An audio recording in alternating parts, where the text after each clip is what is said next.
A Snake in the Grass, A Wolf at the Door by Black K. Cat. Chapter 8.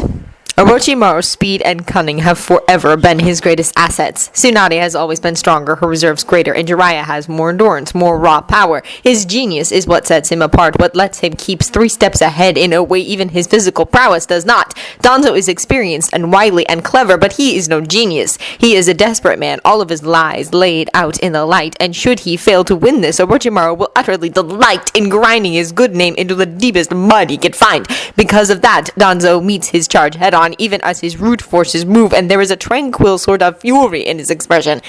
Even in this, Orochimaru realizes, even in this, Danzo still believes he is in the right.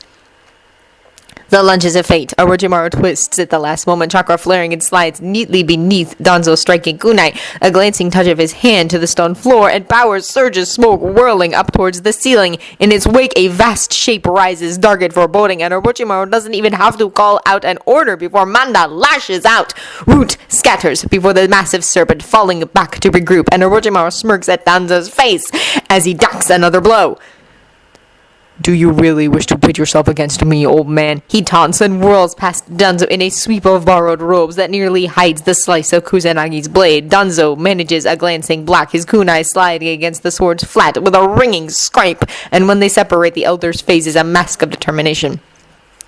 "I will do whatever I must to preserve Konoha's power," he says flatly. "I had thought you promising, Orochimaru. Can you not see that we grow weak, stagnant? The other villages jockey for power, and Hiruzen has let Konoha fade away. But that will change. You are a powerful shinobi, my boy, the greatest of your generation. Let me help you, and you can become Hokage. Together we can show the world why Konoha is to be feared." Maybe once Orochimaru would have accepted the offer.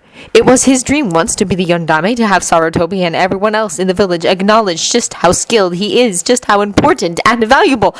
But for all that it is a good dream, it belongs to a child, a small, lost, lonely boy who never quite understood everyone's terror of him. A boy whose only good memories were of his kind parents, his strong sensei, and his loyal team.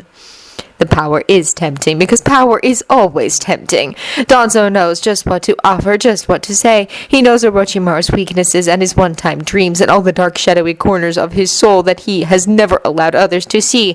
But the Orochimaru that Danzo knows is still the betrayed angry man from 5 years ago. As before, Danzo is overestimating him, overestimating his greed for knowledge and his lack of morals, his inability to be anything more than a weapon. Perhaps even now Orochimaru is nothing but a sword meant for wielding and little else. Perhaps he has no future in Konoha because minds once changed can change again. Perhaps.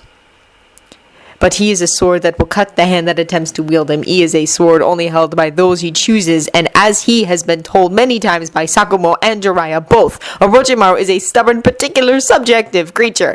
There are only a handful of people he calls friends, and fewer still he would trust with his entire being. Only a handful, and of those one already has nearly died on Danzo's orders. More than once even, and Orochimaru has never ever been the type to forgive and forget.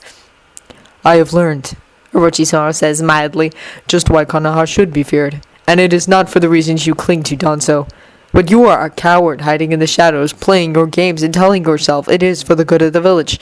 Tell me, how does it sting to see Sarutobi walk so fearlessly in the light, facing death for his beliefs, while you cling to the darkness like some eyeless, creeping worm, too terrified of dying to even think of painting a target on your own back?"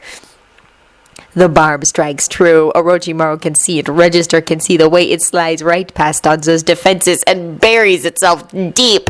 It was mere speculation on his part, a thought and a guess he had never expected to hold some grain of truth, but now he can see that it does. Danzo fears death, resents Sarutobi for his forthright courage, and it is a crack in Danzo's armor that Orochimaru is more than willing to use. He ducks another stabbing lunge, slips in a blur around the edges of a scything wind jutsu, and slides behind Danzo too quickly for the other men to watch. "Coward," he hisses again, just to see the older man bristle. "You've made your life living in the shadow of a greater man, Danzo, but now you have nowhere to run." It's true, there is only one entrance to the cavern, and Yahiko stands in front of it, grappling with a pair of root shinobi and laughing as though it's great fun. Konan is a whirl of razor-edged paper to their left, Manda flanking her and daring into black-clad figures with bloodthirsty glee. Across the cavern, Nagato is a thing of awe, the Rinnegan's power nearly complete, and between the 4 of them, 9 shinobi. Even Anbu, trained by Danzo himself, are little threat. There is no escape, not for a man so clearly treacherous. Wind screams out again, impossibly sharp blades from nothing, and Orochimaru dodges, leaping high and landing lightly, then lashing out with a scything kick. Danzo falls back, but strikes again, this time with a handful of kunai that embed themselves deep into the stone as Orochimaru ducks away. A glint of light is just enough warning, and he jumps back barely in time as ninja wire lashes out, curling dangerously. Orochimaru takes the retreat and uses it, buying himself enough time to raise his hands, spitting at the lightning jutsu that crackles dangerously as it flies. Danzo slips to the side, lunging after Orochimaru's retreating steps, and a flick of his wrist sends 3 more kunai flying.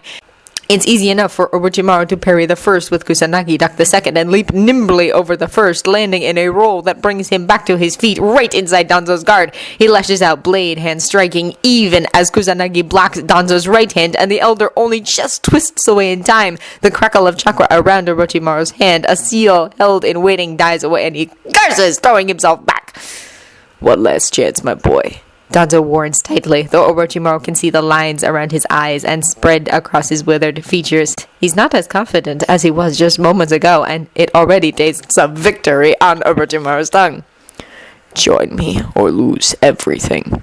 That at least makes Orochimaru pause, studying the man with narrowed eyes. You know nothing of anything if you think you can threaten me, Danzo. He sneers. That dark gaze settles on him, alight with haughty triumph. You have made yourself just as weak as Konoha is now. Danzo scoffs. Sentiment before power, romanticism over strength. There was no future in that. And if I must put the world down into chaos to forge a stronger village in the flames, then so be it. It is the finality of those words that strikes Orochimaru the hardest. They speak of something already done, a deed that cannot be taken back, and there is only one person who drives Orochimaru to sentimentality. One person alone who has made him weak in Danzo's eyes. One person vulnerable, far from Orochimaru's reach, and left somewhere death can find him all too easily. What have you done? Orochimaru hisses, and from someone else it would likely be desperate disbelieving. In Orochimaru's mouth, however, the words are nothing short of furious. You would go this far. Danzo lifts his chin, and the conviction in his gaze is somehow far more frightening than any twisted madness would be. I would, he says simply. Whatever must be done. For the good of the village, I will make her strong, able to withstand the threats that clamor at her borders. And if a war is required to do so, I will orchestrate one. Sakumo. Orochimaru thinks, sharp with the clarity of singular focus. Sakumo. The missing root, Anmu. Suna! I see. But now I wish I didn't. Even moving at his fastest speed, there is no hope of catching Sakumo now. It has been nearly 24 hours since they parted ways, and they are on the opposite sides of Ame. If Orochimaru left this instant ran without pausing, he might arrive in time for the very tail end of the mission, but it would leave him exhausted and on the verge of collapse, nowhere near useful. For all his power, for all his genius, Orochimaru is hopeless. He cannot save Sakumo.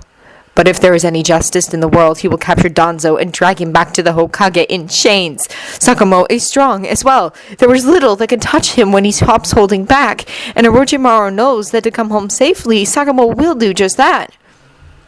He can have faith. It aches. It burns. But in this, Orochimaru will not allow himself to falter. Determination drives him forward, wind meeting wind, as Orochimaru counters Danzo's jutsu without even looking. There is a rhythm to every fight, a predictability in the pattern of even the least predictable opponent, and Orochimaru is enough a genius to see it with only a few minutes of exposure. More than anything, Danzo is a spy, a sneak, an assassin. There is a fate in every forward step, a parry and misdirection in every retreat. He lunges with his kunai, hiding a winjutsu in the motions, and Orochimaru has to duck and roll beneath it. He comes up with Kusanagi in hand, and Danzo is waiting, slashing kick aimed at his temple. Another roll, a twist, and Orochimaru braces himself against the floor, swings his sword up in a blurring arc, and only just misses, taking off Danzo's leg as the man pulls back. There's a cry, a splatter of blood, but Danzo doesn't falter. He strikes again, harder this time, and the blade is edged with the blurred sharpness of wind chakra. The edge of it tears across Orochimaru's side, leaving a trail of fiery pain, but he ignores it and forges ahead with all the stubbornness he learned from 5 years walking next to Sakumo. It bites at Orochimaru's pride, facing down his own element. Jiraiya is fire and Tsunade is earth, and while Orochimaru has some skill with the latter, at least he's always been far better with futon jutsus. It has been years since anyone matched him, years and the entirety of a war, and to see Danzo do so now grates! Orochimaru is the genius here, while Danzo is the coward, and this fight is beginning to feel distinctly one-sided. With a snarl, Orochimaru rolls to his feet, left hand forming a single seal. Wind Owl screams past him like a dying beast, even as he follows it, darting right up in front of Danzo as the elder tries to recover from the sudden onslaught. A whirling turn, sliding past the tip of a chakra-enhanced kunai, and Orochimaru lashes out, putting as much of his strength as he can behind the motion. Kusanagi's blade is impossibly sharp, has only a handful of times encountered something it couldn't cut, and from the expression on Danzo's face, he knows that very well. He curses and ducks back, one hand coming up with a hum of chakra, but Orochimaru recognizes the paralyzing seal just in time and leaps up, flips over, and lands lightly on Danzo's blind side.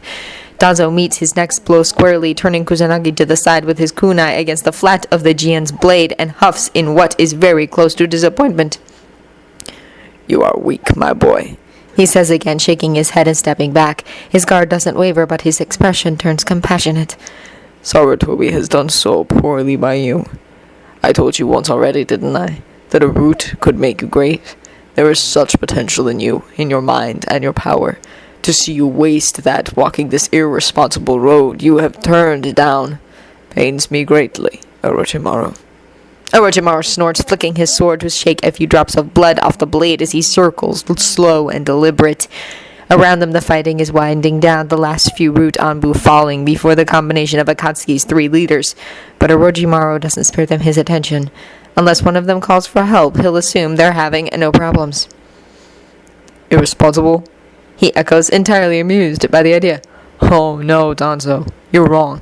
The choice I've made isn't the foolish one. Walking the road you would set me on, to betray everything my teacher, my teammates, and Sakumo have taught me. That would be irresponsible.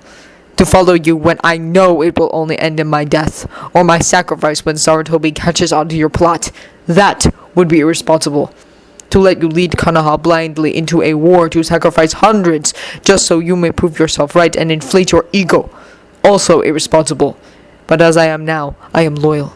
I will not waver, and all of your honeyed words will not make me Danzo. Never!" He doesn't wait for Danzo to answer, but lunges, Kusanagi raised and flashing brilliantly in the light. Danzo sneers, falls back one step too. A dark form rises behind him, midnight black, thicker around than a man's leg, and twice as long as Orochimaru is tall. It lashes out just on this side of Too Fast to See, and long, glittering fangs strike deep into Danzo's throat. Kiyohime withdraws, then strikes again, and then again, before Danzo can so much as move to defend himself. Orochimaru halts his showy lunge with a faint smirk, sheathing his sword smoothly. "Thank you, dearest one," he tells his summons, and she hisses softly in pleasure, coiling in on herself at the edges of the shadow she used to hide. Her electric blue are fixed on Danzo, though, watching as the elder wavers. His face has bleached to bone white, and his eyes are glazed. There is no escaping Kiyohime's poison, not unless one has the healing factor of a Jinchuriki, and for all his hubris, Danzo is but a man. Orochimaru watches without pity as he wavers, stumbles a single step forward, and then crumbles with a dying rattle of breath. Orochimaru's genius has always set him apart, let him think 3 steps ahead. It was a simple matter to summon Kiyohime when he did Manda, and she is familiar enough with his fighting style that she knew to keep to the shadows until he gave her an opening. Danzo thought himself on the right. He was hardly about to pass up an opportunity to convince Orochimaru of that.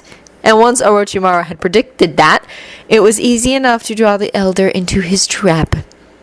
His victory, but with worry for Sakumo weighing heavy on his tongue and creeping through his heart, it's hard to treat it like one. Concern makes him vicious. With a low hiss, he turns on his heel, a sharp-edged winjutsu scything from his fingers and beheading one of the root Anbu still fighting Yahiko. The redhead recoils with a yelp, but Orochimaru ignores him, striding across the room to grab the last remaining attacker by the throat. He slams the heavier figure into the wall, tearing away the porcelain mask to reveal pale features that can only belong to a Yamanaka, and then snarls with deadly intent. "Where are the rest of your forces? Tell me!" The man gags, hands scraping at Orochimaru's arm. He attempts to kick out, tries to form a hand seal, but Orochimaru presses in too close to strike, snatches the right hand out of the air as it rises, and coldly breaks the man's wrist. Because he's Anbu, because he's rude, he doesn't scream, but his face goes about 3 shades paler, and Orochimaru bares his teeth in savage threat. Sakumo's gesture, far more suited to a Hatake's wild fury than Orochimaru's sleeker menace, but still effective. He jerks the Anbu forward, slams it back against the stone, and drops his voice to an ominous hiss. The rest of your forces, tell me. Danzo is dead. Your comrades are dead, and I have no compunctions sending you after them. Is that worm really worth your loyalty? Your life? Tell me. With a choking sound, the man goes still, turning his face away. 6 were after you, he rasps, with orders to follow and avert you, or detain if necessary.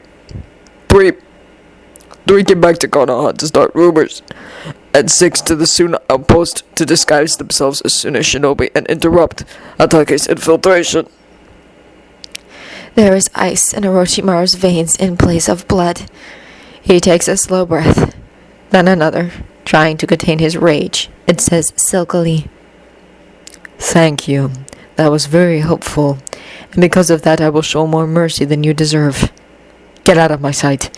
If we cross paths again, I will slaughter you without hesitation. But until then, by all means, live as a free man now that you are out of Danzo's shadow. As soon as Orochimaru releases him, the Yamanaka bolts, making it halfway to the entrance before he remembers he's a shinobi and blurs out of sight. Orochimaru watches him go with narrowed eyes, then turns to find his new allies. One step, and the world swims before his eyes, making him stagger like a drunk as he reaches out in search of a wall. Instead, his fingers find smooth, sleek scales, the blunted curve of a vast snout, and it's familiar enough that Orochimaru doesn't try to stop himself from collapsing against it. Manda catches him, because no matter their arguments or differences in opinion, the snake is Orochimaru's summons, first and foremost, and always loyal. He spills across the snake's broad head, fingers grasping ineffectively for some sort of handhold, and makes a soft, breathless sound that is more surprised than anything when his abdomen starts to throb with pulsating agony. Little idiot, Manda huffs, dipping his head to lay Orochimaru on the ground as gently as he's able. I should eat you for being so stupid. Another scaled head touches Orochimaru's arm, and he manages to focus hazy eyes just enough to see an intent blue gaze only a handful of centimeters from his face. Reaching out, he slides a hand down Kiyohime's side and manages to get out. I'll be fine.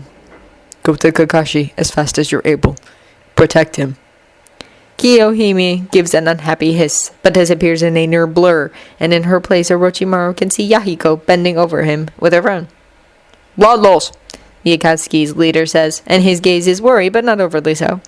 It's a long laceration, but not too deep. Conan went to get a medic. You're a bit woozy, but not in danger, I think. Straightforward, blunt, optimistic, and still the fool. Orochimaru can see why the boy got on so well with Jiraiya. Managing a faint nod, Orochimaru tips his head back and closes his eyes, trying to shut out the way the world is swimming nauseatingly. Heal me. Quickly. He huffs, though everything is fading. Must go back. Konoha. Sakumo. A hand touches his, curls gently around his wrist, and Nagato says softly, We'll get you home, Orochimaru. I'll take you myself as soon as you're well enough. There isn't the air in his lungs to make them understand the urgency. There's no way to communicate just how dire the need is to make sure Sakumo is safe. Sure he is, surely, because Sakumo is strong, the strongest in Konoha, and Orochimaru can't let himself forget that. But he's walking into a trap, and Orochimaru has no way to warn him, no way to reach him, no chance of doing so before it's too late. There wasn't a chance even before he was wounded, and it makes Orochimaru want to rail against everything and anything. His lips frame the word, Sakumo, and then the world fades away. He hears the whispers the moment they set foot in Konoha. It takes him barely a minute after that to comprehend them. War, a woman wails. Betrayed us, says a man. Shouldn't be a shinobi if he can't follow orders, a kunoichi murmurs, faint, as if it's hearsay. Broke the rules. The mission comes first. He was supposed to be our best, A Jonin hisses, bitter and incensed. but the White Fang has driven us to ruin. What we're sooner, we'll all die. Orochimaru closes his eyes, and the fury in him is a living thing, a beast unlike any Bijo could ever hope to be. It snarls and claws at the iron chains of his self-control, tears at his will and whatever fondness he has for his village. There is no forgiveness he can muster, not for this, not when poison fills the air and muddies the earth beneath his sandals, cloying and cunning and vicious. Nagato is watching him carefully, one Rinnegan eye trained on him even as he surveys their surroundings. He doesn't speak, just halts when Orochimaru does, waiting patiently. There's a grim sort of understanding on his face, and Orochimaru is grateful. Distantly, dimly, beyond the loathing that crawls up his spine and sinks tendrils deep into his nervous system. But he still feels it. Even so, the disgust and fury and horror drowns out all but the edges of it.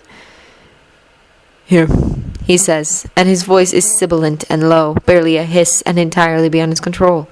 Pulling Kusanagi from his sash, he presses the sheathed sword into Nagato's unresisting hands, then drops his hitayate on top of it. Perhaps it's a symbolic gesture. Honestly, there is nothing in Orochimaru that is able to care right now.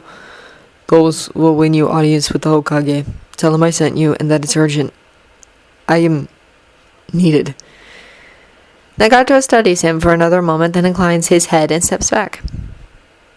I will see you again. He asks evenly, as though either answer will suffice, and be met with the same open understanding. For one mad moment, Orochimaru considers responding with a negative, thinks of snatching up his piecemeal makeshift family and spiriting them away, sweeping them off to somewhere without whispers or hate or fear, but there are many things that make Sakumo the man he is, and Orochimaru is sure that even broken, even utterly shattered, loyalty will still make up the very core of him, soul deep and unshakable. You will, he says, and if it's ever so slightly grudging, Nagato doesn't so much as blink. Go, see the Hokage. Tell him of Danzo's actions. If he has need of me, he will know where to look. Without pausing to glance back, Orochimaru spins on his heel, calls up a Shinshin, and lets it carry him away in a whirl of leaves. When the world resolves itself once more, he's standing on a familiar garden path, slender maples bending around him, and the smell of wisteria and jasmine heavy in the air. Orochimaru gives the old house half a second of attention, but the windows are dark as he expected. Sakumo, for all his unpredictability, has certain habits he will always fall back on, and though Orochimaru has only rarely seen him in the grasp of grief, and much less often recently, he knew the moment he felt the condemnation in the village where Sakumo would be. The stone-lined path is silent underfoot, and it is more habit than desire for surprise that has Orochimaru minding his steps as he slips deeper into the greenery, brushing aside branches and heavy sweeps of flowers until he can see a small pond, barely 2 meters across. There is a branch, a twisted willow leaning out over the water, a ring of stones around the bank, and a bowed figure in the midst of it all, bent as if beneath the weight of the world. Orochimaru doesn't stop, doesn't falter. He crosses the space between them in 4 quick strides and sinks to his knees on the hard stone before the bench, one hand curling around Sakumo's knee as if in supplication. Sakumo doesn't start at the touch, just raises his head, and Orochimaru feels as if he is breaking at the sight of tear tracks on that pale face. It is lined, weary in a way that makes Orochimaru think of those halfway to dead of insidious poison, with the exhaustion of too much sleeplessness carved deeply into the skin. Gray eyes are blank and hopeless, red with weeping, and Orochimaru has never seen anyone so rent with grief before. He cannot even recall feeling that way himself when he lost his parents. Grief and betrayal have taken Sakumo and torn him, ripped him apart, and stitched him back together, a mockery of a familiar shape with vital pieces missing. But Orochimaru will not let him stay that way. He is no good with sentiment, has no skill with mending what has been broken. But for Sakumo, he will try. For Sakumo, he can do no less.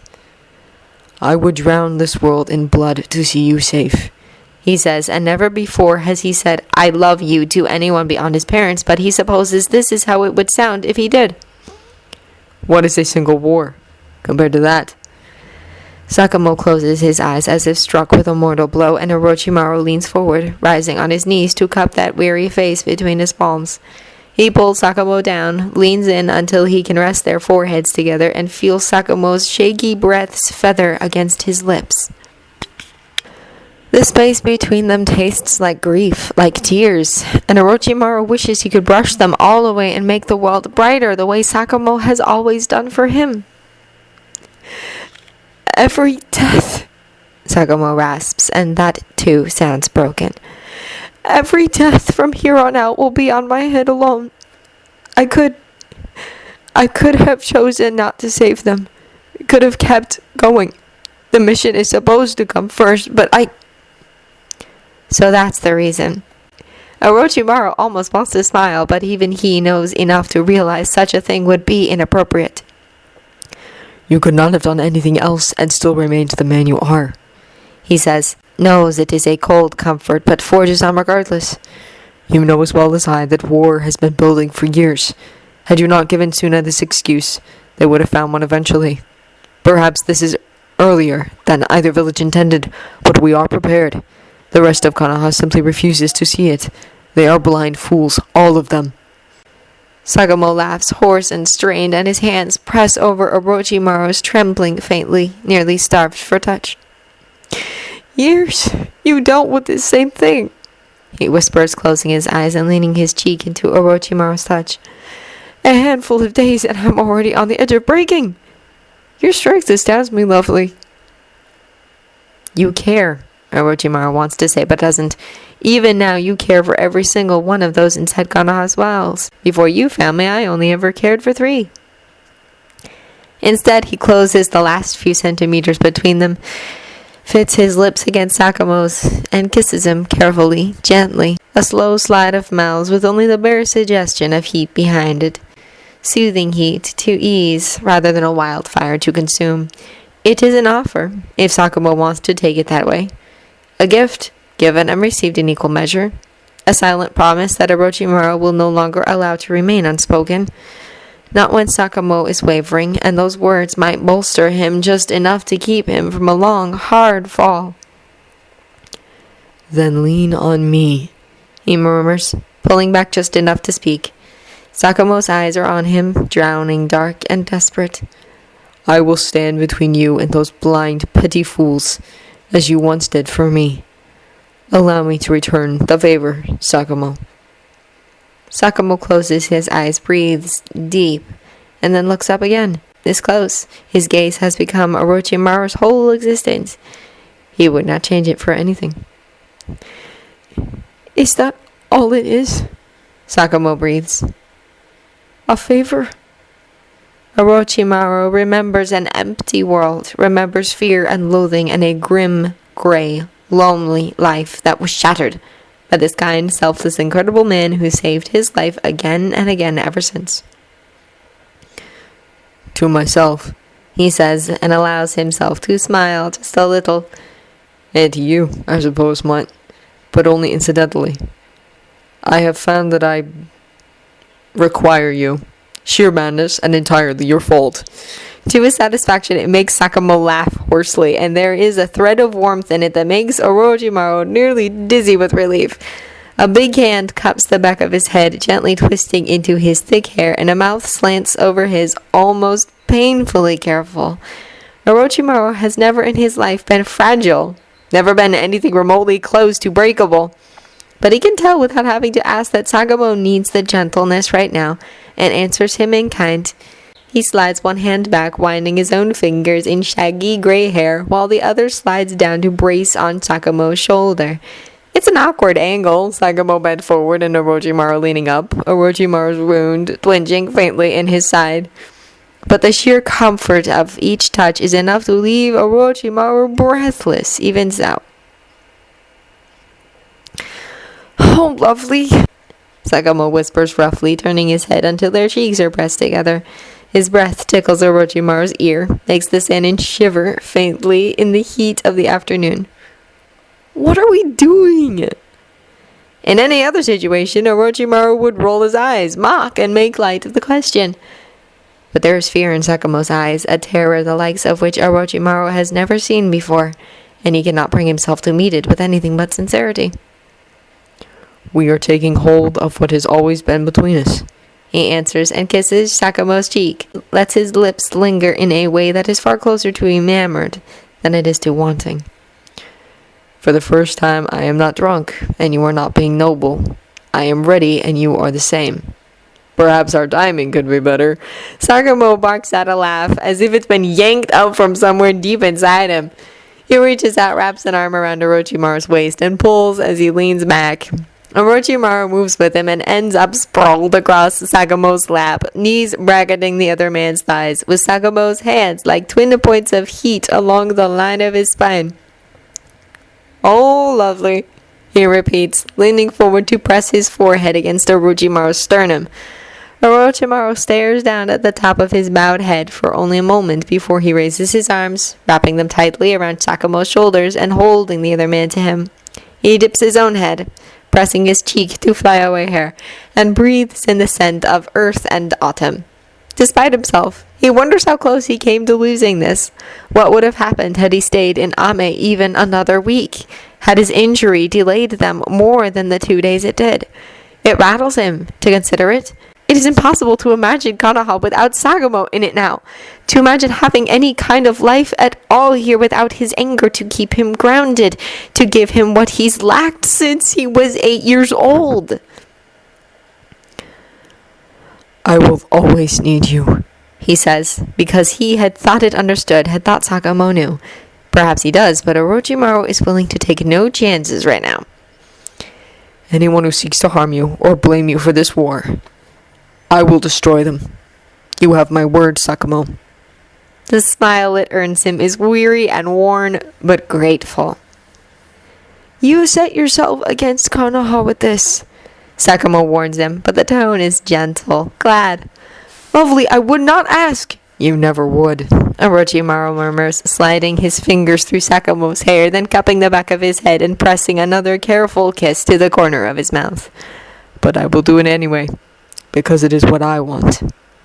Sakumo laughs again, and it's lighter this time, closer to his normal cheer. Orochimaru is not foolish enough to think that all the hurt has been banished, but this is a start. A very good start indeed, given the broken man he first found when he returned. My wild, willful god of war, Sakumo whispers, and it is impossibly fond. Why would you fight this battle when I'm the one at fault? Because you are not, Orochimaru says simply. At the cost of the mission, you saved your comrades. If there is anything I have learned from Sarutobi-sensei, or from you, it is that Konoha Shinobi do not abandon their friends. You upheld those ideals no matter the cost to yourself. How does that make you anything less than amazing, you foolish man? Another quiet laugh, and a hand on Orochimaru's waist slides up to frame his cheekbone, tracing the edge of his face. Orochimaru lowers his eyes, feeling his lashes brush foreign skin, and kisses the pad of a thumb as it smooths over his lips. Sakumo chuckles, a bare rasp of sound, and kisses Orochimaru's forehead in return. You were so sweet that for a moment there I thought you might be some sort of jujutsu, he says, clearly amused. But only you, lovely, could give solace, offer a compliment, and call me a fool in the same breath. I am very talented, Orochimaru allows, hiding the curve of his smile against Sakumo's palm. And always correct. Do not bother arguing further. You will only prove yourself even more irrational. Accept my words, and then go and sleep. The world will be brighter when next you awake. Ah, but how will I sleep when I know my nightmares will be far worse than my reality? Now that you're back, lovely. Despite his words, Sakumo gives him one last careful kiss, chaste and sweet, and then lets go. Orochimaru rises to his feet and pulls the bigger man up with him, urging him towards the house. Go, he orders. I will be along in a moment, and I will stay with you. The relief in Sakumo's eyes at that is hard to miss. He smiles gratefully, ghosts his hand over Orochimaru's dark hair, and heads towards the porch with his shoulders set in weary determination rather than bowed with grief. Orochimaru watches until he's out of sight, twists his fingers into a seal, and summons a shadow clone. It glances at him, then nods and follows Sakumo inside, and Orochimaru allows himself to take a full, steadying breath.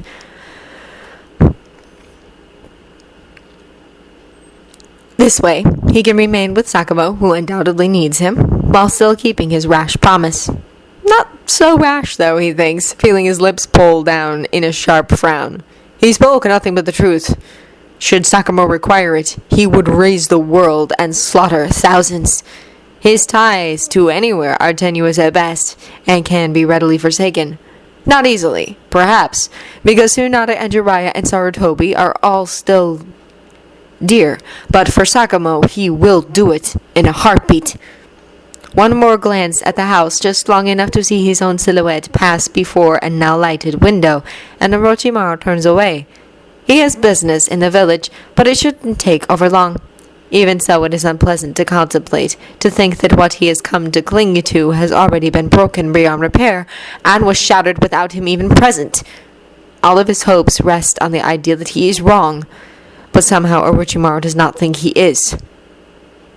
Kakashi is still glaringly conspicuous in his absence.